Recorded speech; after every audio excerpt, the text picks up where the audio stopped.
Hey,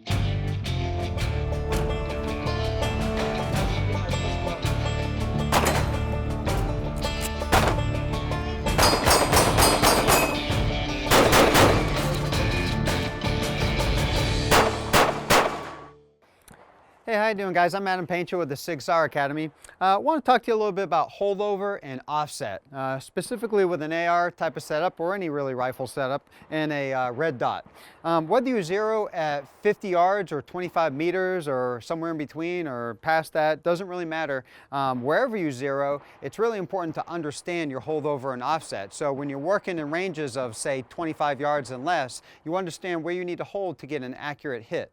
Now, in a lot of cases, it may not matter. If from a defensive type of aspect, if I'm simply just concerned with hitting a center mass area at practical distances from 0 to say 50, 100 yards or so, I'm pretty much putting my dot where I want the shot to go. But maybe for a precision shot, let's say I've got a situation or something I need to deal with that's at fairly close range, whether that's 5, 10, 15, 20 yards away, it's really important for me to understand where I need to precisely hold to get that precision hit.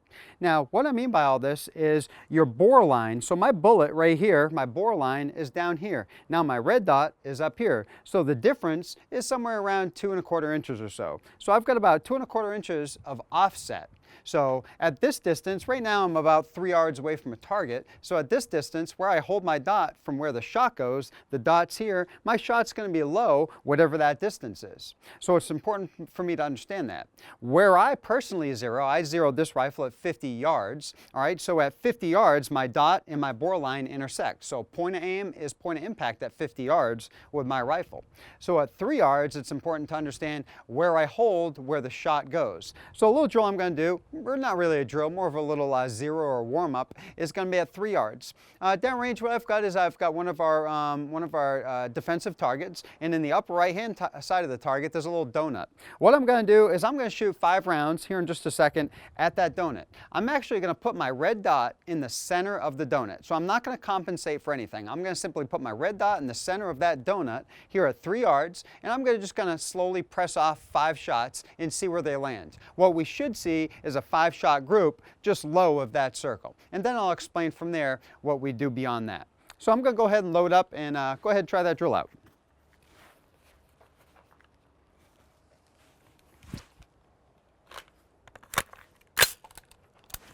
So all I'm doing is I'm aiming in on my target, and I'm just going to fire 5 rounds, holding my dot in the center of that circle, and we'll see where our shots go. I'm just going to take my time, shoot nice and slow.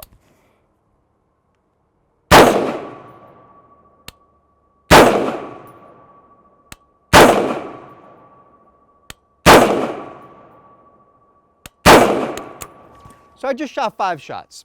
So where I shot my 5 shots, if we take a look at the target, we've got our shots just below that black circle in the donut. So as I look at that, now I need to figure out what to do to compensate for that. So obviously pretty simple. Here at 3 yards, if I want to hit the center of the circle now, I'm going to have to hold my dot in the 12 o'clock position on that donut at the same distances away from the bottom. So I'm going to basically put my red dot on top of that black circle of that donut, about say a ½ inch above it, and if I press off my shots there, I should be pretty dang close to the center of that circle. So let me go ahead and try that out with 5 shots. So again, this time I'm trying to actually hit the center of the circle. So I'm going to hold high at 3 yards and see where my shots go. Again, take my time, shoot nice and slow.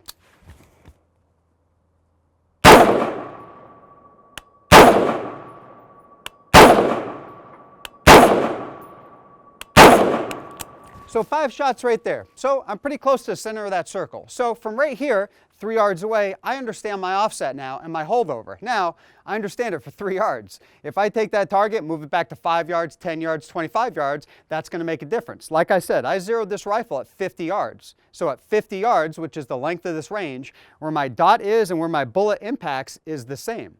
Back here, it's offset. Past 50 yards, it's going to be different. It's going to be over. So what I'll do now is I'll hit the range and I'll basically put my target, I'll change it up on myself. I'll put the target at various distances, or I'll move back from the target at various distances, and I'll pick a specific aiming spot on that target. And what I'm going to try to do is I'm going to just try to keep my shots exactly where I want them to go for precision. And I'll understand my offset better. So for those who carry a rifle, especially for defensive purposes, military, police, it's really important for you to understand this is holdover and offset. For those in the competitive world, also going to be a factor as well, especially if you need to make a close range precision shot through a tight space or something like that. So that's the drill. Holdover and offset, pretty straightforward. So be safe out there on the range. And for those of you looking for a place to shoot, you can visit the NSSF site, wheretoshoot.org, or visit us out here at the Sig Sauer Academy in New Hampshire.